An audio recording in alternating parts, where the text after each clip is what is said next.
The autumn wind cut through the Arkansas Ozarks like a knife, carrying with it the scent of pine and distant wood smoke. Marcus Webb stood at the edge of his property, surveying the steep hillside that dropped away into a natural bowl of land. His boots sank slightly into the soft earth, still damp from the morning dew. Most folks driving past on Route 7 never even noticed the depression in the landscape. To them, it looked like a mistake, a geological oddity, a place where water would naturally collect and turn everything into a swampy mess. But Marcus saw something different. He was 42 years old, weathered by years of construction work and too many failed investments. His hands were calloused, his back ached most mornings, and his bank account had seen better days. After his divorce 3 years ago, he'd taken what little money remained and bought this 20-acre plot for next to nothing. The realtor had tried to steer him toward higher ground, toward the flat parcels that made sense, but Marcus had insisted on this one. The Sunken area, the realtor had warned, would flood every spring. It was worthless land, impossible to build on. Marcus had smiled and signed the papers anyway. Now, as he walked down the slope toward the center of the bowl, he could hear the whispers starting in town. Harrison was a small community where everyone knew everyone else's business. The hardware store, the diner, the post office, they were all buzzing with the same question. What is Marcus Webb doing down in that hole? The excavator he'd rented sat idle near the deepest part of the depression. He'd been digging for 2 weeks, moving earth, creating drainage channels that spiraled outward from the center like the arms of a galaxy. The foundation was already poured, a concrete pad sitting 8 feet below the original grade level. To anyone watching, it looked like he was building a basement without a house, a bunker for a war that would never come. His nearest neighbor, Bill Patterson, had driven over the previous Sunday with a case of beer and a head full of concerns. Bill owned the cattle ranch to the east, 300 acres of prime grazing land on high, flat ground. He was the kind of man who measured success in acreage and livestock, in things you could see and count. They'd sat on the tailgate of Bill's truck, looking down at Marcus's project. You're building in a flood zone, Marcus. You know that, right? Bill had said, shaking his head. Come April, when the snow melts up north and the rain starts, that whole bowl is going to fill up like a bathtub. I've seen it happen. Back in '08, there was 6 feet of water standing down there for 2 months. Marcus had taken a long pull from his beer. I know. Bill had waited for more explanation. When none came, he'd tried again. So why would you sink a cabin down there? Why not build up on the ridge where it's safe? You got plenty of flat ground near the road. Marcus had just smiled. That same quiet smile he'd given the realtor. I've got my reasons. The story spread through Harrison like wildfire. At Mabel's Diner on Main Street, the breakfast crowd had their theories. Some thought Marcus had lost his mind after the divorce. Others figured he'd watched too many of those survival shows and was preparing for the apocalypse. A few of the older-timers remembered his father, James Webb, who'd been an engineer before he passed. Maybe the son inherited some book smarts but forgot his common sense. The ridicule was gentle at first, the kind of small-town ribbing that comes with a smile and a pat on the back. But as the weeks passed and the structure began to take shape, the jokes got sharper. The cabin was beautiful, Marcus had to admit. Cypresswood walls, a metal roof with a steep pitch, windows that reflected the surrounding hills. But it sat down in that bowl like a ship in a dry dock, surrounded by the drainage channels he'd carved into the earth. You building Noah's Ark down there, Marcus? Someone called out at the hardware store when he came in for supplies. Gonna need a snorkel to get to your front door come springtime, another voice added. Marcus had loaded his truck in silence and driven home. His daughter, Emma, came to visit in late November. She was 19, studying environmental science at the University of Arkansas. She'd always been the smart one, the one who asked questions that made you think. They walked the property together, and she examined his work with the critical eye of someone trained to see systems and patterns. Dad, she said finally, stopping near one of the drainage channels. This is actually brilliant. Marcus felt his chest tighten. She was the first person who seemed to understand. Everyone thinks I'm crazy, he said quietly. Emma knelt down, running her fingers along the carefully graded slope of the channel. They're not looking at the whole picture. They see a cabin in a hole. They don't see the engineering. Marcus nodded. The spring melt is coming. That's when they'll understand. Emma stood up, brushing dirt from her jeans. She looked at her father with something like pride. You're not building in a flood zone. You're building around it. Exactly, Marcus said. But even with his daughter's validation, the weight of the town's judgment pressed on him. Winter was coming, and with it, the quiet months before the snow began to melt. Before the rains came. Before everyone would see whether Marcus Webb was a genius or a fool. December arrived with the first hard freeze, and with it came a new wave of mockery that cut deeper than Marcus expected. The town's skepticism had evolved from casual jokes into something more pointed, more personal. He'd become Harrison's favorite cautionary tale, the man who threw away his second chance on a project that defied all common sense. The lowest point came at the Christmas party hosted by the Harrison Volunteer Fire Department. Marcus had been a volunteer for 15 years, had responded to barn fires and car wrecks, had earned the respect of men who measured worth in action. But that night, standing near the punch bowl, he overheard Fire Chief Dan Morrison talking to a group of newer volunteers. "You see that cabin Webb's building?" Dan said, his voice carrying across the room. "My grandfather always said you can't fix stupid with education. Man's got a construction background, should know better. Come March, that place is going to be underwater, and we'll probably be the ones pulling him off his roof in a rescue boat." The laughter that followed felt like a physical blow. Marcus set down his cup and walked out into the cold December night without saying goodbye to anyone. His hands shook as he started his truck, not from the temperature, but from the humiliation burning in his chest. The next morning, he found a note taped to his mailbox. Someone had drawn a crude picture of a house underwater with a stick figure on the roof. The caption read, "Future home of Marcus the moron." He crumpled the paper and drove into town only when absolutely necessary after that. The isolation grew heavier with each passing day. Even Bill Patterson stopped coming by, as if associating with Marcus might somehow taint his own reputation. The hardware store employees exchanged glances when he walked in. The cashier at the grocery store asked with exaggerated concern if he'd thought about renting a storage unit for his belongings before the spring floods. Emma called every few days, but he could hear the worry in her voice. "Dad, maybe you should start documenting everything. Take photos, keep records. When this works, you'll want proof." "If it works," Marcus said quietly. There was a long pause on the line. "You don't believe in it anymore?" Marcus looked out his window at the cabin below, nearly finished now except for the interior work. The drainage channels were complete, precise cuts in the earth that spiraled away from the center like carefully planned rivers. He'd spent 6 months on the engineering, another 3 on the construction. Everything he had left in the world was sunk into that sunken cabin. "I believe in the math," he said finally. "I believe in hydrology and gravity and water following the path of least resistance. But believing in something and watching a whole town think you're a fool? That's harder than I thought it would be." "Dad," Emma said softly, "February's almost here. Spring's coming." "I know," Marcus replied. "That's what scares me." March arrived with unusual ferocity.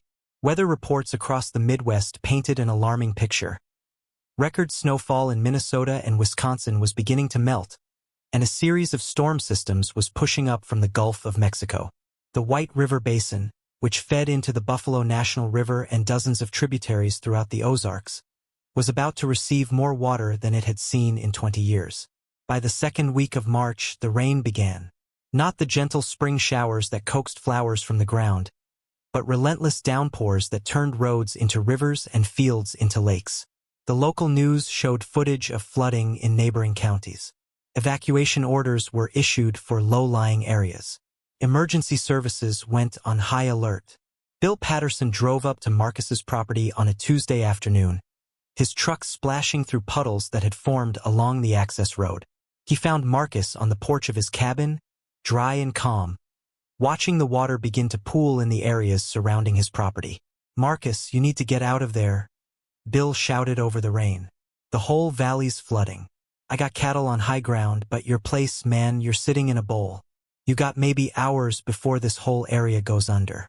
Marcus stood up slowly, walked to the edge of his porch and pointed. "Look at the water, Bill. Really look at it." Bill squinted through the rain. The water was rising in the depression around Marcus's property, just as everyone had predicted. But something was different. The water wasn't pooling randomly. It was following paths, channels, flowing in spiraling patterns away from the cabin and toward outlets Marcus had carved into the hillside. The cabin itself sat on its elevated pad, completely dry, while the water rushed past it like a river avoiding a stone. "Those drainage channels," Marcus said quietly, "they're not just ditches. They're a design system. The water comes in, gravity pulls it through the channels, and it exits through 3 culverts I buried that lead to the creek a quarter-mile away. The bowl isn't a trap. It's a collection system." Bill stared, his mouth slightly open. The rain continued to fall, harder now, and the water around them rose another inch. But the cabin remained an island of dry ground, untouched. "You engineered a flood," Bill said slowly. "I engineered around a flood," Marcus corrected. "Everyone else builds on high ground and hopes the water doesn't reach them. I built low and made sure the water had somewhere else to go." If you're watching this and you've ever been doubted, ever been called crazy for thinking differently, go ahead and subscribe to the channel. Because what happens next proves that sometimes the people laughing are the ones who just can't see the whole picture yet. Within 48 hours, the transformation was undeniable. While properties across 3 counties were submerged under murky floodwater, Marcus's cabin stood completely dry. The drainage system he'd spent months designing worked exactly as calculated. Water poured into the bowl from the surrounding hills, swirled through the carefully graded channels, and emptied into the underground culverts that carried it safely away to Crooked Creek. The local news caught wind of it on Thursday. A helicopter doing flood surveys flew over Marcus's property, and the footage went viral within hours. There, in the middle of a landscape transformed into a temporary lake, sat one perfectly dry cabin on its elevated pad, surrounded by flowing water that seemed to part around it like something out of a biblical story. By Friday morning, Marcus's phone wouldn't stop ringing. The first call came from a civil engineering firm in Little Rock. Then a reporter from the Arkansas Democrat-Gazette. Then a producer from a national morning show. Bill Patterson came back with a truck full of neighbors who'd spent the last 6 months mocking him, their faces a mixture of shame and awe. Marcus stood on his porch as they gathered at the edge of his property, unable to cross the flowing water but able to see clearly that his home remained untouched. "How did you know?" someone shouted across the water. Marcus held up a worn notebook, the same one he'd been carrying for 2 years. "My father was a hydraulic engineer. Before he died, he taught me that water isn't your enemy if you understand it. Everyone sees a flood zone and runs away. I saw a natural collection system that just needed proper drainage." Fire Chief Dan Morrison was there too, standing slightly behind the others. His face was red, though whether from embarrassment or the cold wind, Marcus couldn't tell. "I owe you an apology," Dan called out. "We all do." By the second week of March, properties all around Harrison were reporting significant damage. Basements flooded, foundations cracked. Entire homes on supposedly safe high ground were compromised by unexpected water flow. Insurance adjusters worked overtime. FEMA opened a disaster relief office in the county courthouse. Meanwhile, Marcus's property became a case study. The University of Arkansas sent a team of engineering students with Emma leading them. They measured flow rates, documented the drainage patterns, and calculated that Marcus's system was handling approximately 40,000 gallons per hour at peak flow, channeling it away efficiently without any mechanical pumps or electricity. The cabin that had been ridiculed as Marcus's folly was now being photographed for engineering journals. The sunken design, combined with the spiral drainage system, had created what experts were calling an innovative approach to flood-resistant architecture. Emma stood with her father on the porch, watching her classmates take measurements. "You proved them all wrong, Dad." Marcus shook his head slowly. "I just proved that understanding beats assumption. The land was trying to tell everyone what it needed. I was just the only one listening." The floodwaters receded by late March, leaving behind a transformed landscape and a transformed reputation. Properties throughout the county showed the scars of the deluge. Water-stained walls, buckled floors, ruined possessions piled on curbs. The recovery would take months, the financial losses would stretch into millions. But Marcus's cabin stood exactly as it had before the rains came, without a single drop of water having crossed his threshold. The apologies came in waves, almost as relentless as the rain had been. Dan Morrison showed up on a Saturday morning with a case of beer and genuine remorse etched into his weathered face. They sat on Marcus's porch, watching the land dry in the spring sunshine. "I was wrong," Dan said simply. "Worse than wrong. I was cruel. You didn't deserve what I said at that Christmas party, and you sure as hell didn't deserve becoming the town joke." Marcus accepted the beer but let the silence sit between them for a moment. "You know what the worst part was? It wasn't the mockery. It was doubting myself. There were nights I'd wake up at 3 in the morning, convinced I'd made a terrible mistake, convinced you were all right and I was the fool. But you kept building anyway," Dan observed. "Because the math was sound," Marcus replied. "The engineering was solid. My father taught me to trust the numbers, even when everyone around you is saying you're wrong. That's the hardest lesson, trusting what you know against what everyone believes." The hardware store owner, Tom Henderson, came by to personally apologize and offer Marcus a consulting contract. Turns out people wanted to know how to protect their properties from future floods, and Marcus had become the unlikely expert. The local newspaper ran a front-page story with the headline, "Sunken Genius: How One Man Outsmarted Nature." But the moment that meant the most came on a quiet Tuesday evening when Bill Patterson walked down to the cabin with something tucked under his arm. It was a hand-carved wooden sign that read, "Webb's Way to 2024. Figured you needed a proper name for this place," Bill said, his voice thick with emotion. "And I figured I owed you more than an apology. I owed you my respect." Marcus helped him mount the sign near the entrance to the property.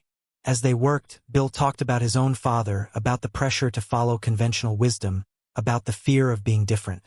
"You taught me something, Marcus," Bill said when they finished. "You taught me that just because something's always been done one way doesn't mean it's the right way. My grandkids are going to hear about this cabin. They're going to hear about the man who built down instead of up and proved everyone wrong." As the sun set over the Ozarks, casting long shadows across the now-dry bowl, Marcus felt something he hadn't felt in months. Peace.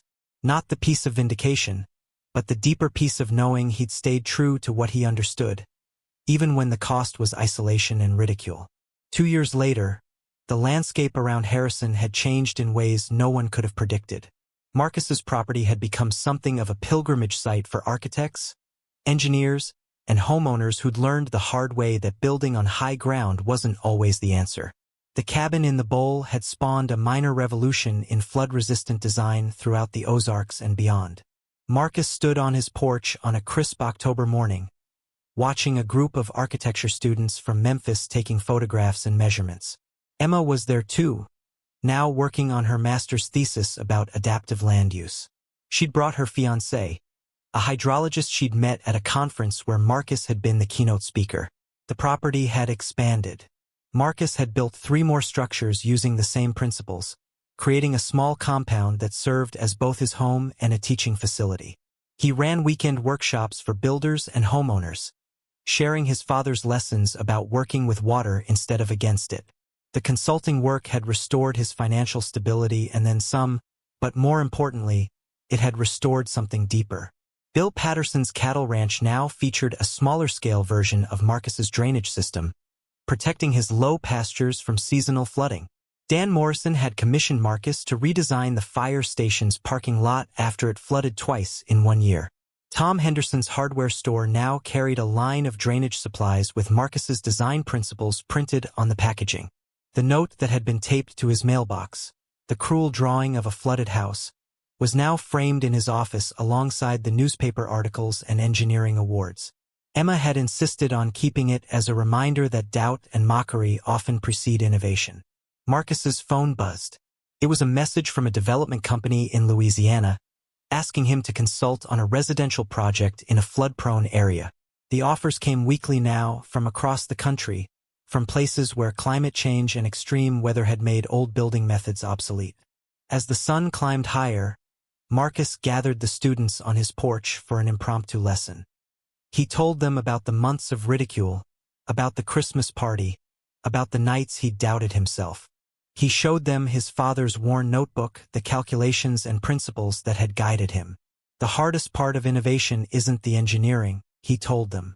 It's the loneliness of being right before anyone else knows it. It's trusting your knowledge when the whole world is telling you you're wrong. One student raised her hand. Do you wish you'd built somewhere else? Somewhere easier? Marcus looked out at the bowl, at the channels that had proven themselves through 2 more spring floods, at the cabin that had become his legacy. Not for a single second, he said. Every challenge taught me something. Every doubt made me check my math one more time. And every person who laughed just made the success that much sweeter. Thank you so much for staying until the end of this story. If it moved you, hit that like button and drop a comment telling me what you thought. Subscribe to the channel for more incredible stories of people who dared to think differently. And let me know in the comments what kind of story you'd like to hear next. Until then, remember, sometimes the craziest idea is the one that changes everything.